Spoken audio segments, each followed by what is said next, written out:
canceled their appearance this evening, today, on this issue. We had hoped that we would have them and also some other experts in the field to be here today to talk about this project. Unfortunately, that didn't happen.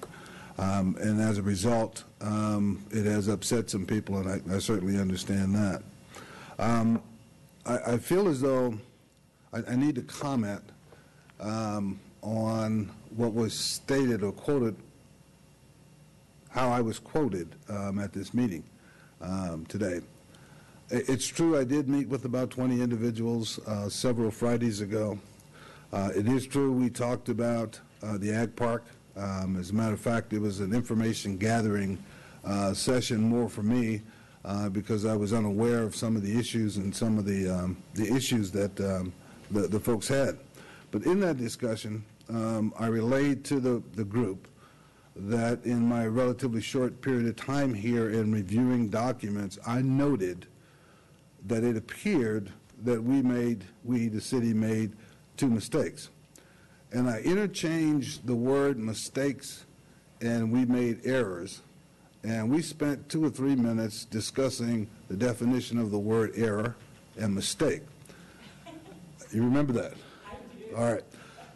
It was at that point I did say, okay, well, let's don't argue about mistake or error. Why don't we just say the city screwed up in 2 areas that I found in my research and reading the documents. And I was very clear in the 2 areas that I felt a mistake was made. The first mistake was, and I told the group that when we came to the council, when it got to the council meeting, that I would either verbally say this or it would be in the staff report. The 2 mistakes that I noted that were made was, one, we took the materials from the site, took them to a drying bed, and let the material dry there, which it didn't dry out. That was the first mistake, before we had the materials tested. We removed, I don't know how many gallons of that material, took it to a drying bed, then took a sample to be tested. The second mistake that was made, that I could find in the documents I read, was when the test results came back from the lab, they sat on someone's desk for about a month before they were read. And it was at that period of time lapsed before we discovered what we had in the drying bed. And then we had to remove the material from the drying bed, and also the underlying dirt had to be removed from that site. Those were the 2 mistakes I thought the city made based on what I read. So I'm going to put that in context, that the city manager did not say that we screwed up in total. You did. Wait. Vivian, it's time to listen. Vivian, sit down and listen. This is your turn to listen, or I'm going to ask you to leave. I recorded it. Vivian.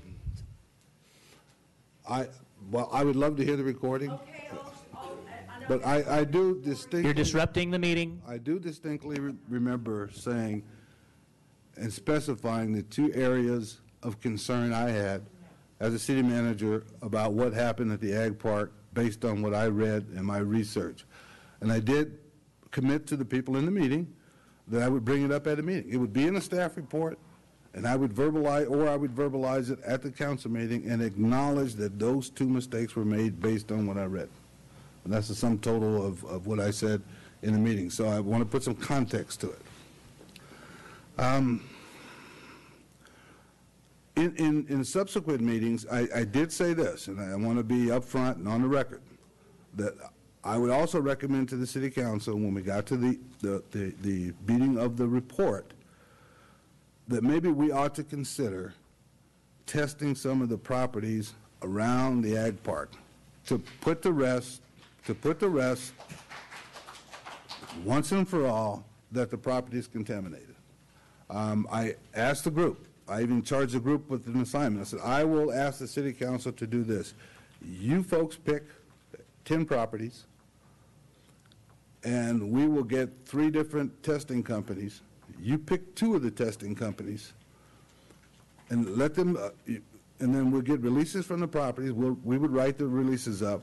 You as a group would have property owners sign the releases, and we would test the property, and then the test results would go directly to the group and directly to the city. And that's why there's no collusion, there's nothing hidden. Everyone knows the same thing at the same time. I felt that's one, we talk about transparency, to me, that's transparent. And if we're sure that there is no contamination at the site that exceeds whatever levels are set by the states or the feds, then it seems to me this is a reasonable course of action. I did state that at a meeting with several individuals in my office just within the last month. So put that in context also. So if I misspoke, then I'll take the heat for it. But I believe it's the right thing to do if we want to resolve this issue and move forward. If not, we can continue on the same path that we are now. We don't have, I told the group, we don't have the legal authority to go on the ag park property and do any testing there.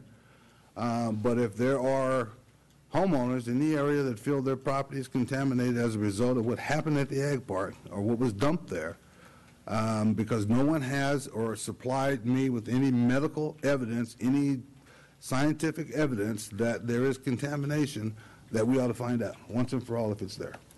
And that's where I am, that's what I said, and I stand by what I said. I appreciate the opportunity. Thank you for that, City Manager. Let me ask Brent Mason, any responses to any of the questions from the public? Would you please, when someone's speaking, have the courtesy and respect to listen and not to clap through when somebody else is talking. So Brent Mason, any answers to the questions, one of them being 11 years, right, that we didn't clean it up for 11 years, $1 million in public funds. Those are two of the questions, but I think there's some other questions you might be able to answer.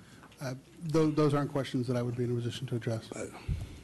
Any other questions from public comment that you could? From the comment, continue, there was comments made in reference to $6 million of debt. It sounded like people were under the presumption that we were asking to approve debt today. As I said in my comments, even when the district is formed, the debt is not issued until there's sufficient development in the neighborhood already built out to support a bond issue. So that is not happening today. There's no bonds being issued at this point in time, and those $6 million is the not to exceed amount that they always put a higher amount in because interest rates can go down and therefore you get more proceeds, et cetera. But $3.8 million is what they are authorized to get per the funding agreement. So it was up to 6, but 3.8 is what they decided they would be pursuing.